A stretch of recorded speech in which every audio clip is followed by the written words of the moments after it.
Je m'appelle Thierry, promotion 2006 et je suis avocat. Les sciences et le droit, l'ingénieur et l'avocat n'ont pas grand-chose à voir. Le droit, c'est la rencontre entre des lois, donc des textes, des mots qui s'interprètent, et des faits, donc des histoires, des situations qui sont vécues par des gens. Il n'y a donc pas de vérité universelle, comme dans les sciences.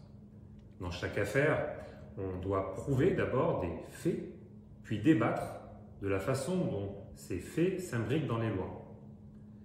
Et comme presque tout peut s'interpréter, on peut tous penser avoir raison, et il faut donc parfois demander à un tribunal de trancher. Entre le tribunal et le justiciable, il y a l'avocat, que vous connaissez, incarné par sa longue robe noire.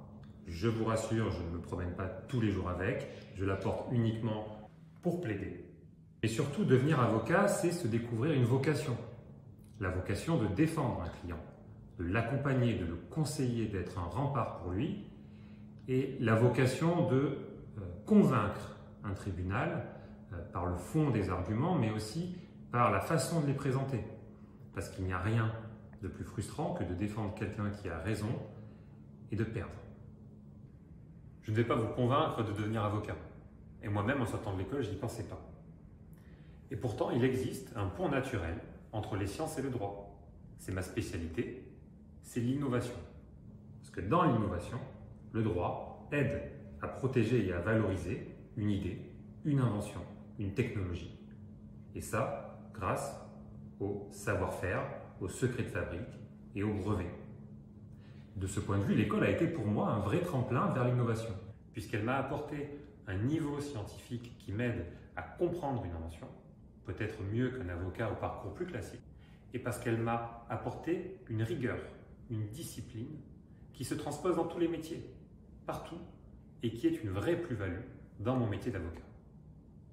Vous serez tôt ou tard confronté au droit. D'abord dans le contrat de travail que vous signerez, puis dans d'autres contrats avec des prestataires, des clients, des fournisseurs. Peut-être allez-vous faire des inventions qu'il faudra protéger, peut-être allez-vous négocier avec un concurrent, voire l'attaquer, voire vous faire attaquer. Tout cela est peut-être encore un peu loin. Pour l'heure, ce qui compte, c'est que vous puissiez trouver un métier, dans les sciences, le droit ou ailleurs, mais un métier qui vous passionne, au point de n'être presque plus un métier. Supoptique sera, pour vous comme elle l'a été pour moi, un excellent tremplin pour construire votre propre chemin dans le domaine qui vous passionne. Je vous souhaite une belle remise de diplôme.